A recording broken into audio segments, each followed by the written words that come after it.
Bonjour, bien-aimés dans le Seigneur, que la gloire de Dieu soit sur quelqu'un et que l'Éternel des armées fasse du bien à une personne qui passe par là, qui aime véritablement le Seigneur.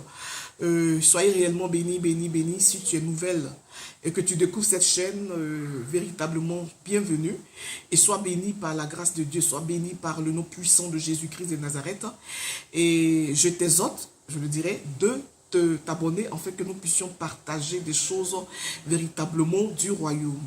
Et je bénis le nom de Dieu de mes deux abonnés qui sont là. Vraiment, vous êtes formidables et vous êtes formidables et je vous aime énormément dans l'amour du Seigneur. Je prie que le roi des gloires, le Seigneur des seigneurs, le Dieu des miracles, alléluia, vous fasse du bien et vous conduit véritablement dans de verts pâturages. Soyez réellement bénis. Alléluia. Aujourd'hui, je veux parler d'un sujet qui est très important. Je veux parler encore de la femme parce que toujours, c'est une chaîne qui parle de la femme et je me dis que la femme est appelée à parler pas seulement de la femme et des enfants aussi. Alléluia. Parce que c'est l'homme qui est l'autorité. Je veux parler de la femme et je veux dire que il est très important, la vie de la femme est capitale, est primordiale, est très important dans le couple, dans le foyer. Alléluia. Dieu a mis la femme à côté de l'homme afin il y ait un second avis dans la relation, un second avis dans le choix de l'homme, un second avis dans les décisions de l'homme. Alléluia. C'est vrai qu'il est l'autorité, mais avant de prendre une décision, il va concerter sa femme et lui dire, voilà telle décision que je suis en train de prendre. Alléluia. Est-ce que ça te sert? Est-ce que c'est bon? Est-ce que véritablement on peut véritablement s'engager dans telle ou telle décision? C'est très important. La femme, elle est auprès de son mari pour l'aider. Et la femme chrétienne, elle intercède pour son mari. Elle prie pour son mari. Elle prie pour le foyer. Elle prie pour ses enfants. Et elle aussi, elle prie afin que Dieu puisse arroser son mari et puisse ouvrir les portes du succès à son mari. Et donc, la femme dans le foyer, c'est très important et ta décision aussi a de la valeur. Alléluia, dans le couple. Et aujourd'hui, je veux parler d'une histoire qui peut-être va nous conduire à comprendre beaucoup de choses et aussi à consoler les femmes qui traversent des moments difficiles, des femmes qui sont véritablement affligées, des femmes qui ont le cœur brisé. Alléluia. Je veux dire à une personne que Jésus a dit cette parole, quand il a prononcé cette parole d'Ésaïe, l'Esprit du Seigneur est sur moi, hein, pour guérir les cœurs brisés. Alléluia. Et quand je dis cœur brisé, les épreuves peuvent briser nos cœurs. La perte d'un être cher peut briser notre cœur. La perte d'un emploi peut briser notre cœur. Alléluia. Une déception par-ci peut briser notre cœur. Et Dieu, Jésus-Christ de Nazareth, est venu restaurer le cœur brisé. Et beaucoup, nombreuses sont les femmes qui ont le cœur brisé, qui traversent des moments difficiles et qui sont malades dans l'âme. Le cœur est malade, l'âme est malade et elle n'arrive pas à avancer. Alléluia. Je veux parler aussi de ces femmes-là. Alléluia. Et je vais me baser sur l'histoire de Ruth, dans le livre de Ruth, mais précisément l'histoire de Naomi.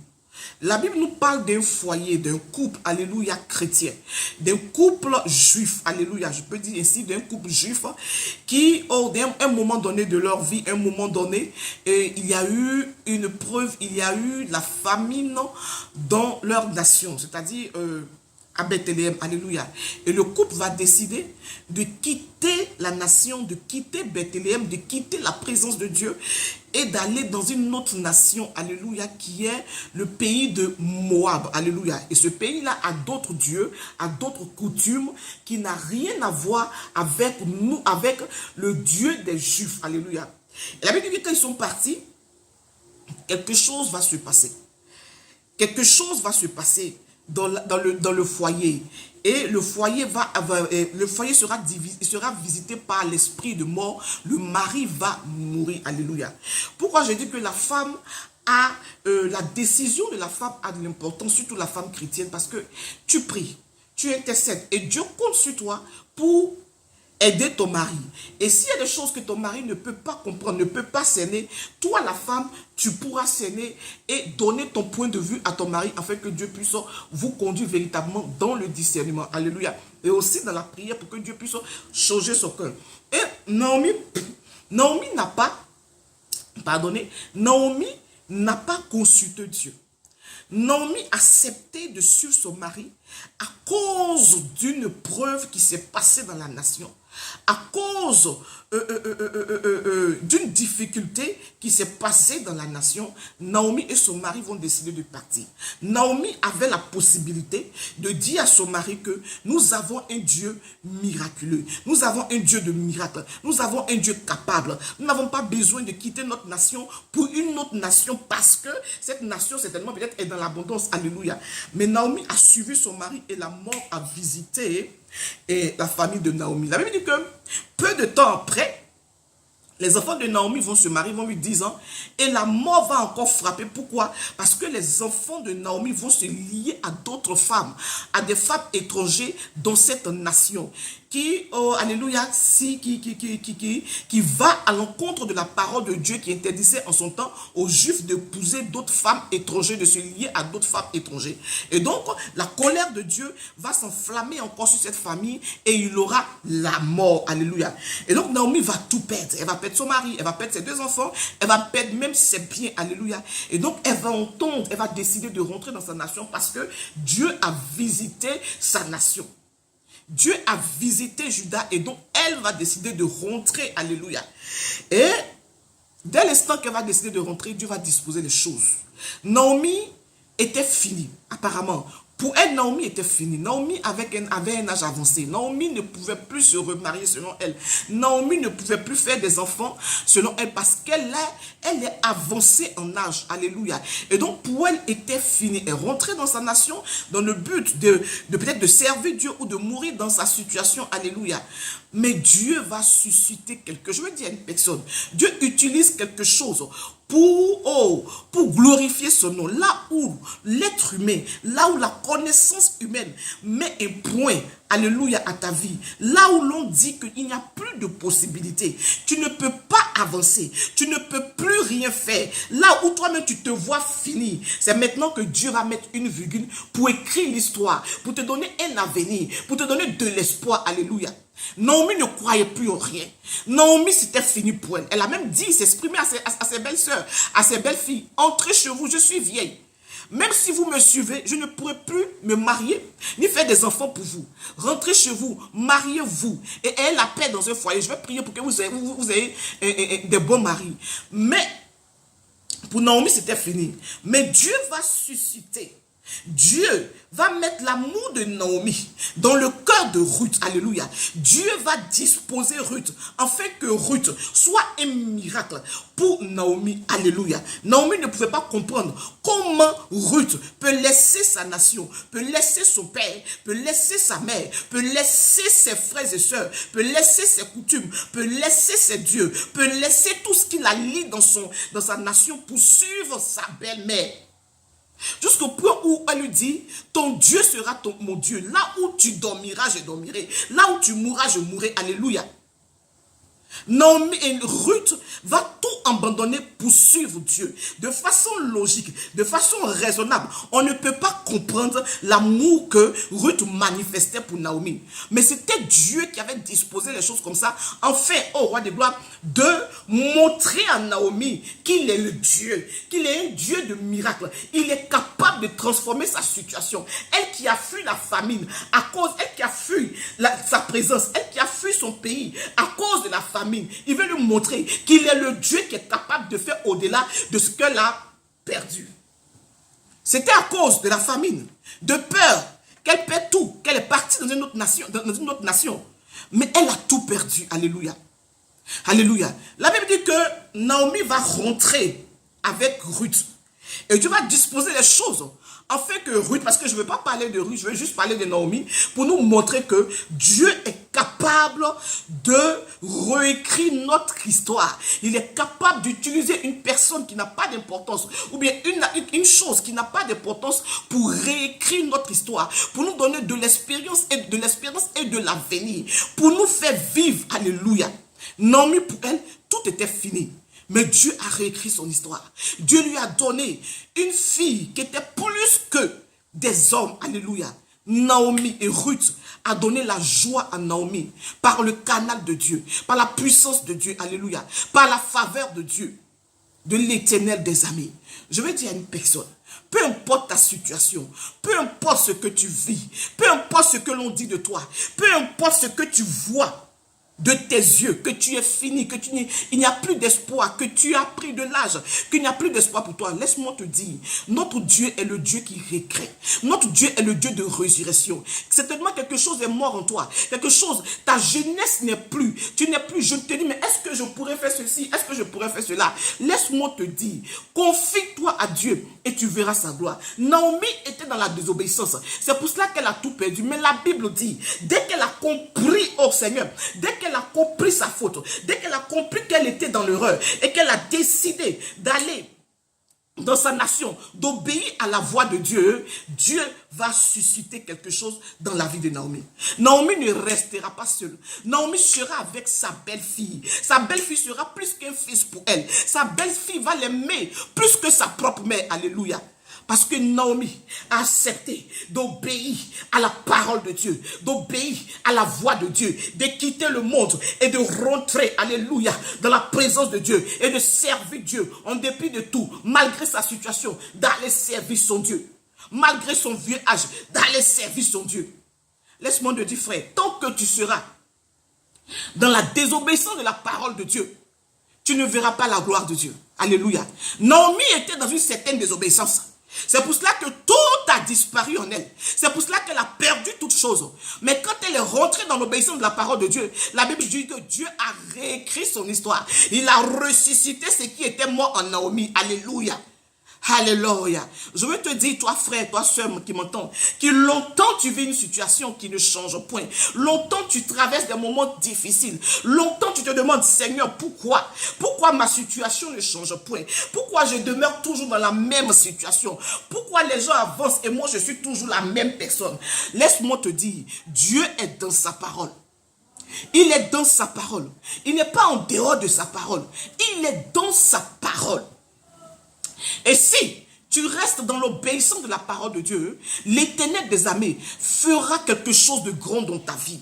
Alléluia. Souvent nous voyons des femmes qui sont dans les difficultés. Soit elle est dans, elle est stérile, elle ne peut pas enfanter. Mais par son temps, elle va de marabout en marabout. Elle n'a pas foi en Dieu. Alléluia. Elle est dans la désobéissance en allant consulter d'autres dieux, d'autres puissances. Comment Dieu pourra agir dans ta vie? Tant que tu seras hors de la parole de Dieu, Dieu ne peut pas agir. Parce qu'il est dans sa parole. Il dit cette chose. Il dit l'obéissance vaut mieux que le sacrifice. Tant que tu es dans l'obéissance, Dieu agit dans ta vie. Souvent nos prières durent. Nos prières ne sont pas exaucées parce que nous ne sommes pas dans la désobéissance. Parce que nous sommes dans la désobéissance. Alléluia. Nous pensons que Dieu, il est le Dieu qui est, je veux dire, le Dieu. C'est vrai qu'il est le Dieu de bonté, il est le Dieu de bonté et de tout ça, mais il est le Dieu qui n'a pas pitié. Il te dit une parole, il faille que tu rentres dans cette parole. Alléluia. Pour pouvoir obtenir ce que tu veux. C'est comme ça que Dieu fonctionne. Et donc toi, femme qui m'entend, qui m'écoute, qui passe par là, qui me suit, qui me découvre, je veux te dire une chose. Sois dans l'obéissance de la parole de Dieu, peu importe ton âge, peu importe la durée. Si Naomi avait compris tôt que c'est parce qu'elle était dans la désobéissance, c'est pour ça que son mari est décédé, elle serait vite rentrée. Mais elle n'avait pas compris. Elle est restée jusqu'à ce qu'elle perde ses 2 enfants pour qu'elle puisse comprendre qu'elle était dans l'affliction, elle était sous la colère de Dieu. Certainement, tu n'as pas encore compris. Et tu vis dans une certaine désobéissance, tu ne sais pas, ou bien tu sais, mais tu es dedans parce que pour toi, Dieu fait grâce. Dieu pardonne, oui, Dieu pardonne. Mais Quand tu es dans la désobéissance, il ne te regarde pas. Il te pardonne que tu vives dans le péché. Il te regarde que tu vis dans le péché. Mais c'est lorsque tu te lèveras et que tu marcheras selon la volonté, selon sa parole, que lui, Dieu, il agira puissamment dans ta vie. Alléluia. C'est ça. Souvent, on est là, on dit non, que nos prières ne sont pas exaucées. Tu vois, les chrétiens, ils sont tout le temps malheureux. Ils passent le temps, ils boudent et d'autres font des messages pour dire non, comment il faut prier, comment il faut rentrer ici, comment il faut rentrer là pour pouvoir obtenir sa prière ou bien son miracle. Non, il n'y a pas de position. La seule position que Dieu te demande, c'est l'obéissance et la foi. Si tu as foi en lui et que tu obéis, lui, Dieu, il agira dans ta vie. La Bible dit, Élie est une personne de même nature que nous. Mais Dieu exauçait ses prières. Alléluia. Josué est une personne de même nature que nous. Mais Dieu exauçait ses prières. Pareil pour les apôtres. Pourquoi? Parce qu'ils étaient dans l'obéissance de la parole de Dieu. Ils marchaient selon les trains de la parole de Dieu. Ils étaient dans la volonté parfaite de Dieu. Alléluia. Et Dieu obéissait. Dieu continue de faire des miracles. Il n'a pas changé. Il fait encore de plus grands miracles. Tant que nous serons dans l'obéissance, Dieu agira dans notre vie. Alléluia. Je veux dire à une femme qui passe par là, sois obéissant à la parole de Dieu.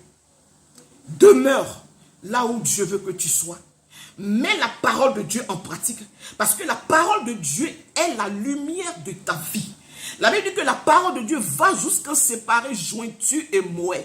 La parole de Dieu est une puissance. Alléluia. La parole de Dieu libère. La parole de Dieu brise le joug. La parole de Dieu fait du bien. La parole de Dieu donne la vie. La parole de Dieu donne la guérison.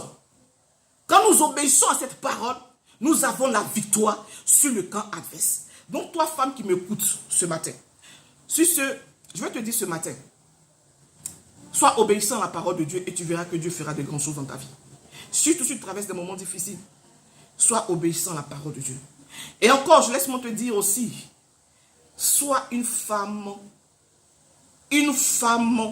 courageuse, une femme sage dans ton foyer. Alléluia.